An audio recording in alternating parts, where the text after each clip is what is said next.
이 영상이 나가면 어떤 나라가 가장 불안해할까? 2026년 6월 3일 대한민국 선거관리위원회 위원장이 사퇴했습니다. 투표용지가 모자랐고 경찰이 선관위 본청을 압수수색했습니다. 그런데 이 사건이 어쩌면 대한민국 현대사에서 가장 조용하지만 가장 큰 시작점이 될 수 있다는 사실을 아십니까? 선관위는 2023년에도 한번 흔들렸습니다. 고위 간부들이 자기 자녀를 경력직으로 채용했다는 사실이 감사원 감사로 드러났고 사무총장과 차장이 사퇴했습니다. 국가감사원이 NEC 전현직 관료들의 가족 채용과 관련한 부정 의혹을 적발한 후 선관위는 사과했습니다.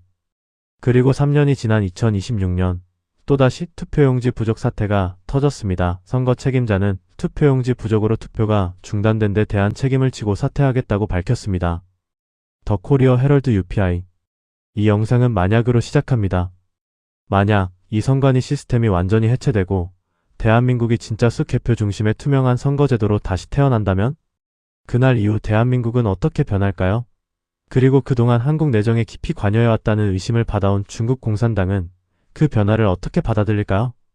이 영상은 5분이면 충분합니다. 하지만 이 5분이 끝나면 여러분은 뉴스를 보는 시선이 달라질 겁니다. 선관위라는 성역은 왜 무너지기 시작했나? 대한민국 헌법은 선관위에 강력한 독립성을 부여했습니다. 누구도 함부로 들여다볼 수 없는 조직, 그게 선관위였습니다. 하지만 그 독립성은 동시에 감시받지 않는 권력이라는 의미이기도 했습니다.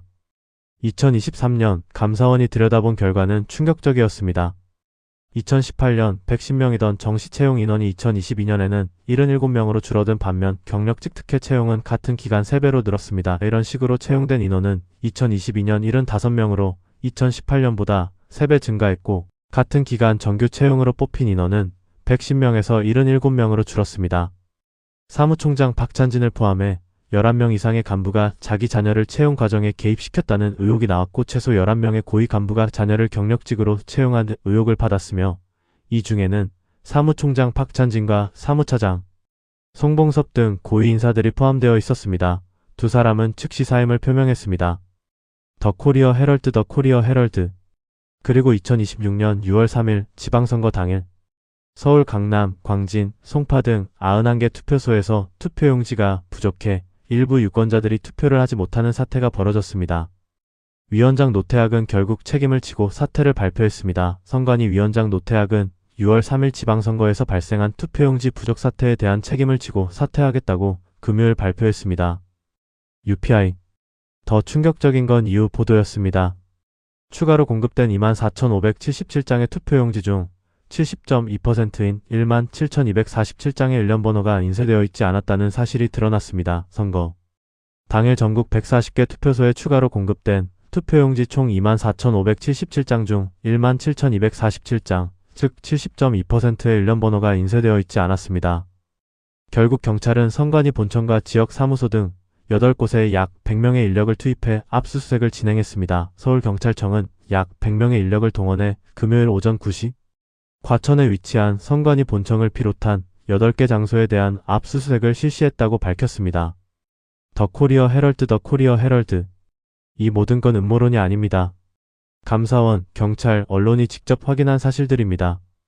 투명한 선거라는 대한민국의 오래된 꿈. 대한민국 국민들은 늘 투표함은 깨끗해야 한다는 믿음을 갖고 있었습니다. 군사정권 시절 부정선거에 맞서 민주화를 이뤄낸 나라이기 때문입니다. 그런데 지금 헌법기관인 선관위 스스로가 이번 일은 우리의 잘못이며 변명할 여지가 없습니다 라고 고개를 숙이는 상황이 반복되고 있습니다. 국민들이 원하는 건 단순합니다. 누가 표를 던졌고 누가 그 표를 샜는지 처음부터 끝까지 의심할 여지가 없는 시스템.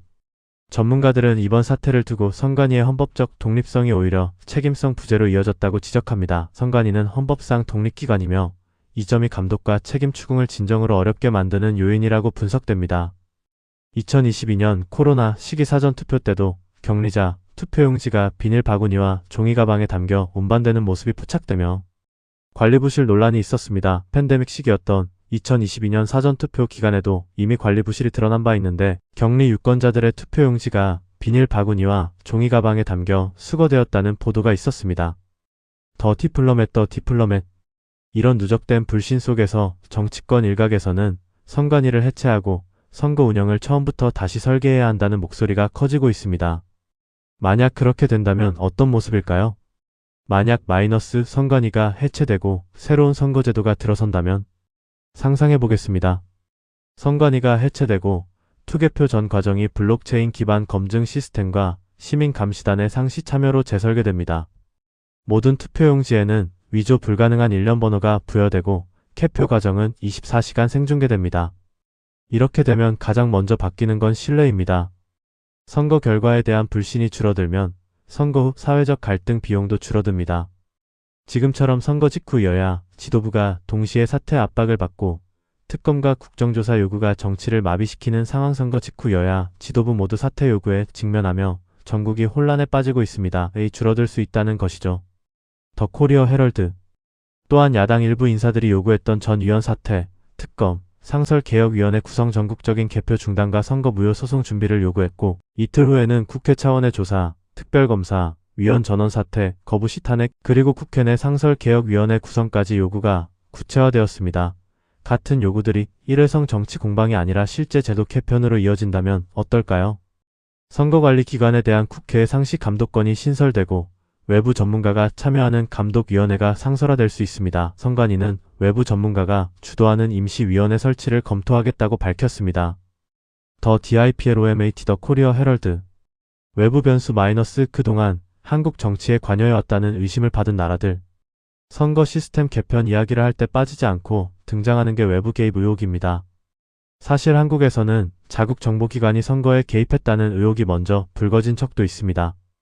2012년 대선을 앞두고 국가정보원 직원이 여론조작에 가담한 혐의로 기소되었고 당시 국정원장도 함께 수사를 받았습니다. 국정원 직원이 박근혜 대통령 선거를 돕기 위해 여론을 조작했다는 의혹이 제기되었고 국정원장이 이를 지시했다는 혐의로 수사가 진행되었습니다. 이보다 앞선 2005년에는 안전기획부 국정원 전신 요원이 불법 토청한 대화 녹음 테이프가 공개되며 정치권을 뒤흔든 일도 있었습니다. 2005년 엑스파일 스캔들은 불법 도청된 대화가 언론에 공개되며 시작된 정치 스캔들로 국가정보원의 정치 개입 전반에 대한 의문을 던졌습니다. WIKIPDI 이런 역사를 보면 외국 세력의 개입 여부를 떠나서라도 선거 시스템 자체의 투명성과 독립적 감시 체계가 얼마나 중요한지를 알 수 있습니다. 만약 한국이 선거 전 과정을 시민과 외부 전문가가 실시간으로 들여다볼 수 있는 구조로 바꾼다면 국내 기관의 개입은 물론 외부의 영향력 행사 시도 역시 훨씬 더 포착하기 쉬워질 것입니다. 여기서부터는 명확히 가정의 영역입니다. 만약 선거제도가 투명해져서 외부 세력이 여론에 영향을 미치기가 지금보다 훨씬 어려워진다면 한중 관계를 둘러싼 여론전 양상도 자연히 달라질 수밖에 없습니다. 다만 이는 검증된 사실이 아니라 시나리오로 받아들여야 합니다. 선거제도가 바뀌면 대한민국은 어떤 모습이 될까? 선거관리 시스템의 신뢰가 회복된다는 건 단순히 투표함이 깨끗해진다는 의미를 넘어섭니다. 첫째, 정치적 정당성 논란이 줄어듭니다. 매 선거마다 이번 결과는 인정 못한다는 목소리가 줄어들면 정권이 바뀌어도 정책의 연속성이 유지될 가능성이 커집니다. 둘째, 지방자치의 실질화입니다.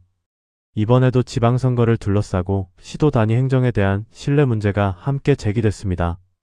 선거관리 신뢰가 회복되면 지방정부에 대한 권한 이전 논의도 더 힘을 받을 수 있습니다.